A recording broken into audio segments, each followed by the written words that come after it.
उम्मीद है दोस्तों आप सब लोग बढ़िया होंगे और स्टॉक मार्केट से अच्छा खासा पैसा कमा रहे होंगे। आज 15 अगस्त है, आपको हार्दिक शुभकामनाएं।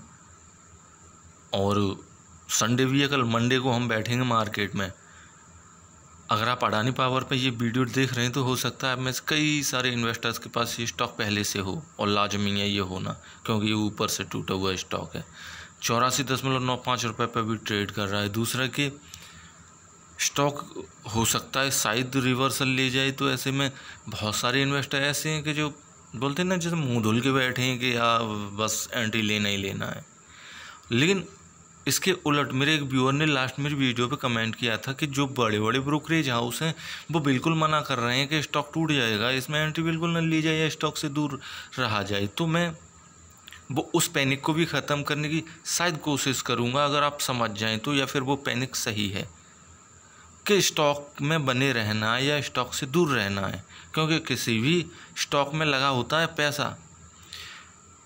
अब ऐसे मुंह से कह देना कि नहीं ठीक है अब दूर हट जाइए, या उससे मतलब नहीं है। अगर आप पहले से होंगे 165 से होंगे 160 से होंगे, अभी 84 पे ट्रेड कर रहा है, तो आप लॉस में होंगे, और लॉस में आप अपना लॉस काट के थोड़ी ना निकल सकते हैं। तो जो ब्रोकरेज फर्म हैं कह रही हैं, क्या कह रही हैं देखते हैं। अभी मैं द इकोनॉमिक्स टाइम की वेबसाइट पे हूँ, यहाँ पे मैं अब इनकम दिखाऊंगा आपको। हालांकि ये चीज़ आप देख सकते हैं, लेकिन ठीक है मैं हूँ यहाँ पे तो आपकी मदद कर दे रहा हूँ। सितंबर 2020 के क्वार्टर की तुलना कीजिए आप दिसंबर 2020 के क्वार्टर से, ठीक है ना। यहाँ पे 64.15% इनकम बढ़ी हुई थी, लेकिन दिसंबर में ये इनकम 19.26% गिरी हुई थी।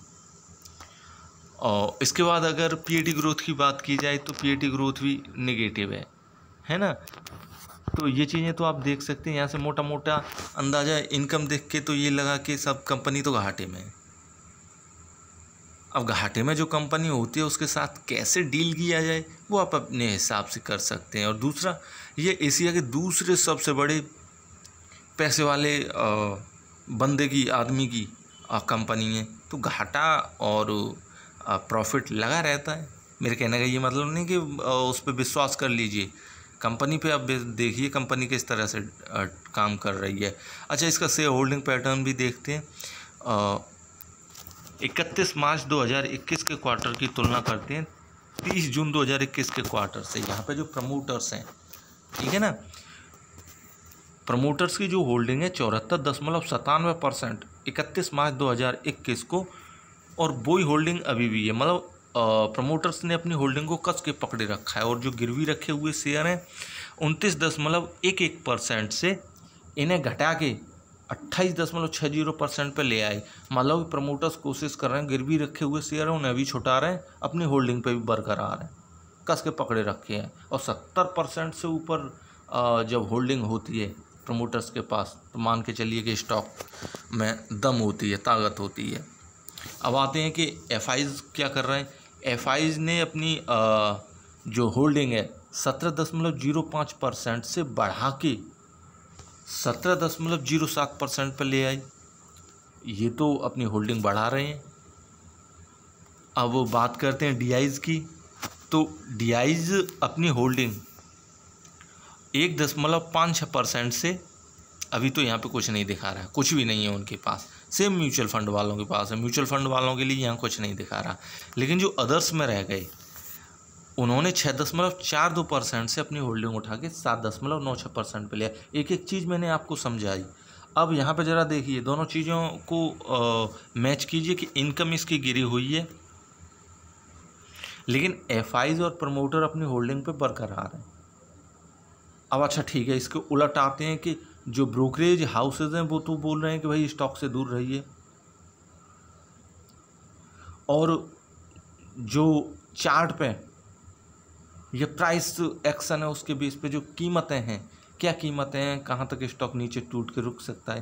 क्योंकि अगर आप स्टॉक में होते हैं और वो कंटिन्यूस नीचे टूटता है तो फिर दिक्कत हो जाती है, सर में दर्द हो जाता है। एक अंकल जी का फ़ोन आया था, बोलते खून के आंसू रुला दिए इस स्टॉक ने।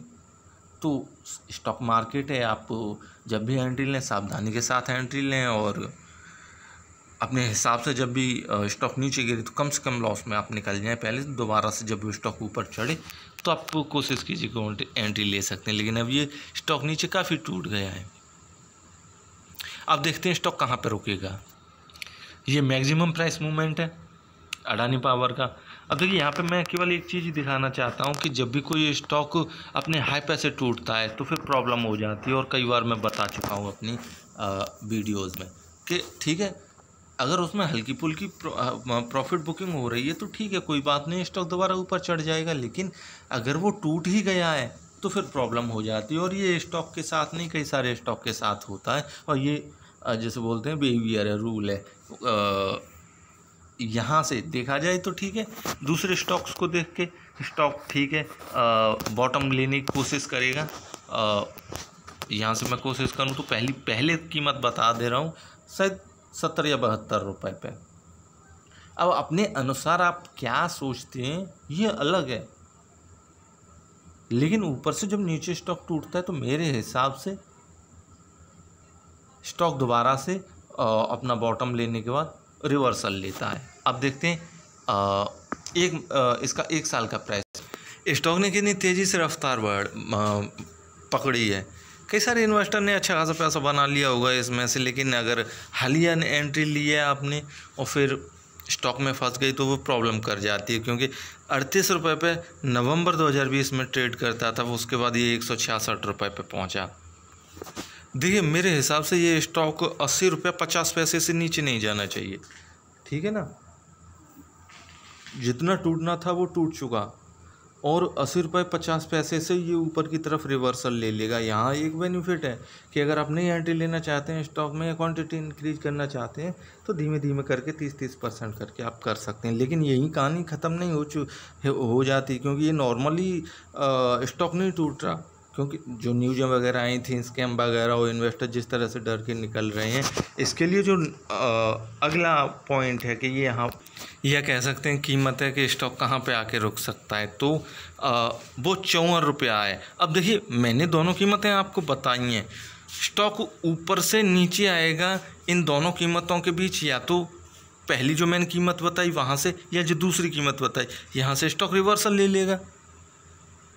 टूटने का कारण भी मैंने बताया according to base of price action. अब रीजन कुछ भी हो, अब रीजन में हम कुछ भी मिला सकते हैं, ठीक है, कि स्कैम हुआ या ये हुआ वो हुआ, लेकिन स्टॉक यहाँ तक आएगा। आप वेट कीजिए, देखिए, ये कल ही रिवर्सल ले सकता है। ऐसा नहीं है कि स्टॉक नीचे ही गिरता रहेगा, ये रिवर्सल भी ले लेगा। कोशिश भी कर रहा है यहाँ से, तो मैं कोशिश इसकी कोशिश को भी मैं कहूँगा कि ये पूरी करे, यहीं से रिवर्सल ले ले, क्यों काफ़ी कुछ हो गया, इससे ज़्यादा नीचे जाने के लिए उस पर कुछ भी नहीं है। तो अब वेट कीजिए, वेट एंड वॉच। किसी ने कह दिया, चाहे वो ब्रोकरेज फर्म कितनी बड़ी हो, उसमें बैठने वाले जो भी हैं बंदे, उनके पास भी दिमाग एक होता है भेजा, है ना, और उसमें भी वही चलता है जो कि नॉर्मल बंदे के दिमाग में चलता है। तो उन चीज़ों में पैनिक आके अपने शेयर्स लॉस में मत बेचिए, कभी भी शेयर लॉस में मत बेचिए। भले ही आपको 1 महीने का वेट करना पड़ जाए, लेकिन लॉस में मत बेचिए अपने शेयर। उन चीज़ों को हटाइए, पैनिक में मत आइए।